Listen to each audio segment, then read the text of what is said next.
তাহলে আপনি একটা কথা বলেন যে ছেলে 5 ওয়াক্ত নামাজ পড়ায়, আল্লাহর কালাম সম্পর্কে ভালো, হ্যাঁ 5 ওয়াক্ত নামাজ পড়ায়, আল্লাহর কালাম সম্পর্কে ভালো জ্ঞান ধারণা আল্লাহ ওকে দিছে, তাহলে ওর কি উচিত আপনাকে কিভাবে কাজ করতে দেওয়া বলেন?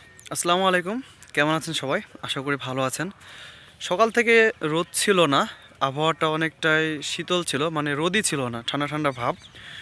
তো একটু রোদের আভাস, হাঁটতে হাঁটতে মাঠের দিকে আসলাম, আর এসেই এমন একটা দৃশ্য আমার চোখে পড়লো যেটা খুবই করুণ। হ্যাঁ, আপনাদেরকেও সেটা দেখাবো এবং সমস্তটা দেখাবো। চলুন আমি আপনাদেরকে সাথে নিয়েই বাকিটা শ্যুট করি, আপনারা দেখবেন এবং জানাবেন যে আসলে এটা কেমন নৈতিকতা। ব্যাটা আছে, লাতিপুতি আছে, সবাই তো আছে। তো আপনি একটা কথা বলেন যে এরকম বয়সে এই ছেলে মেয়ে মানুষ করে কোনো লাভ আছে?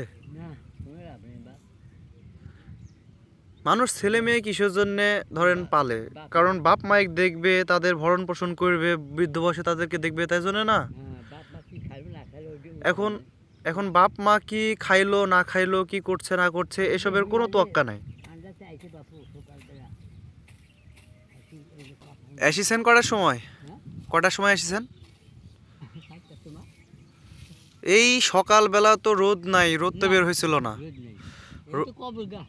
কেবল গাছে একটুনি রোদ বের হইলো, এই যে সকালবেলা যে এই মাঝখানে যে ধুধু করছে বাতাস, আর এই বাতাসের মধ্যে আসছেন এখানে, আপনার নিজের শরীরই ভালো মতো চলছে না, এখন আবার এই কাজ করছেন আর বলছেন যে কাজ না করলে খেতে দিবে কেডা?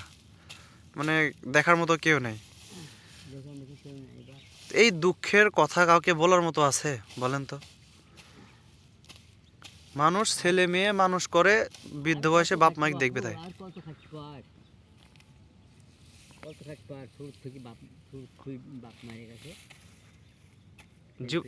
ছোট থেকে খাটতে খাটতে ধরেন জীবন শেষ।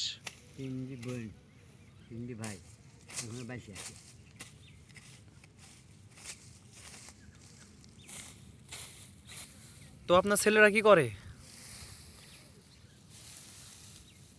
ছেলে তো একটাই, এই ধরো বাড়ি মসজিদ আছে, মসজিদে মলদমি করে। তাহলে আপনি একটা কথা বলেন যে ছেলে 5 ওয়াক্ত নামাজ পড়ায়, আল্লাহর কালাম সম্পর্কে ভালো, হ্যাঁ 5 ওয়াক্ত নামাজ পড়ায়, আল্লাহর কালাম সম্পর্কে ভালো জ্ঞান ধারণা আল্লাহ ওকে দিছে, তাহলে ওর কি উচিত আপনাকে কিভাবে কাজ করতে দেওয়া বলেন? সকালবেলা কাজে আনো, হ্যাঁ কাজ দিই, বলে না, তাও বললো না যে এই বয়সে কাজে যায়েন না, বাড়িতে থাকেন, নিষেধ করলো না, তাহলে আল্লাহ ওর মধ্যে কি জ্ঞান দিছে আমাকে বলেন? এই জ্ঞান দেওয়ার চাইতে না দেওয়াই তো ভালো।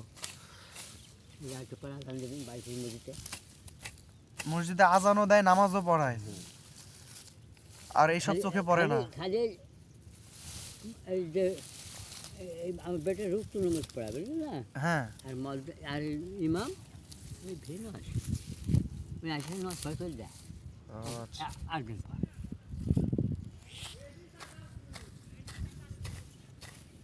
তাহলে এই বয়সে কি আপনার কাজ করা সাজে? আপনি নিজে বলেন।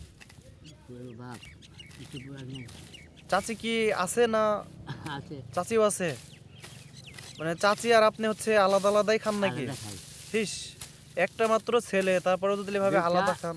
বেটে তিনটি বেটা, তার ভেতরে দুটি বিয়া শাদি করে ছেলে লাগে। মানে আপনার ছেলে হচ্ছে 3টা? না, বেটা একটা, ওগুলো রাতি।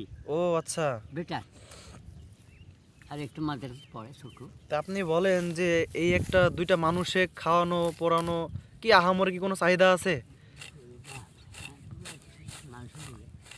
এখন বর্তমানের এই পরিস্থিতি দেখে ধরেন আমার খুবই খারাপ লাগে, খালি মনে হয় যে এই যে বাপ মা ছেলে মেয়েদেরকে খাওয়ায় এত বড় করে মানুষ করে কিসের জন্য? বৃদ্ধ বয়সে দেখবে, এই জন্যই তো। আপনার কি কাজে আসতে মন চায়? আপনি নিজেই বলেন। কাজে আসতে মন যায়, কি করবো, দুঃখে দুঃখে আসতে হয়, দুঃখে আসতে হয়, কিছু করার নাই। কিছু করার নেই বাপ। 12টার সময় দিন ভাবে চলে দেবো, মানে সকালবেলা আসছেন, 12টার সময় শেষ না? 12টার সময় চলে দেবো। তো 12টা তো পারি হয়ে গেল মনে হয়। যায় চলে দেবো বাপ। জীবন খুব কষ্টের। থাকতে আসেনি বাপ, আর সব ভাই বুড়ি, হ্যাঁ, আমার আব্বা সব ভাই বুড়ি। তো দেখতে পাচ্ছেন চাচা বাসায় চলে যাচ্ছে, তো চাচার সাথে কথা বলে যতটুকু বুঝলাম, দেখতে পাচ্ছেন যে ভালো মতো হাঁটতে পর্যন্ত পারছে না, মানে এভাবেই সে হাঁটে আমার দেখা অনুযায়ী। তো চাচার সাথে কথা বলে যতটুকু বুঝলাম সেটা হচ্ছে চাচা আলাদা খায়, মানে চাচি বেঁচে আছে, চাচা আর চাচি দুজন মিলে আলাদা খায়। তাদের একটা সন্তান আছে, সে নাকি মসজিদে 5 ওয়াক্ত নামাজ পড়ায়। তো আপনি এখন বলেন বা আপনারা বলেন যে এরকম একটা বৃদ্ধ বয়সে যার ছেলে আসছে, নাতিপুতি আছে, সবাই আছে, এবং ছেলে 5 ওয়াক্ত নামাজ পড়ায় মসজিদে, আর সে ছেলে তার বাবাকে দিয়ে এভাবে কাজ করায় বা তার বাবা কাজ করে, নিষেধ করে না। তো একটা বাবা একটা মা কি একটা ছেলের কাছে বোঝা হয়ে যায়, খুব বড় বোঝা হয়ে যায়? এটা আমার খুবই মানে মনে প্রশ্ন। আমি জানি না ভবিষ্যতে কি আছে, হয়তো বা এরকমই হয়, কিন্তু আমার এসব ভালো লাগে না, খারাপ লাগে, খুবই কষ্টদায়ক একটা ঘটনা। এই বয়সে সে কাজ করতেছে এবং আমাকে বলছে যে তার ছেলে তাকে দেখে না, কোনো কিছুতে নিষেধ করে না, সে যদি কাজ না করে তাহলে তাকে না খেয়ে থাকতে হবে। তাহলে এটা কেমন ছেলে? বাবা মা ছেলে মেয়ে কেন মানুষ করে? বৃদ্ধ বয়সের জন্য তাদেরকে দেখতে পারে, তাদের ভরণ পোষণ করতে পারে, এজন্যই তো না? কিন্তু দেখুন, এরকম হাজারো পরিবার, হাজারো মা বাবা আছে যারা বঞ্চিত, যাদের ছেলেরা তাদেরকে ভালো মতো দেখে না, তাদের খোঁজ খবর নেয় না। আপনারা এরকমটা কইরেন না।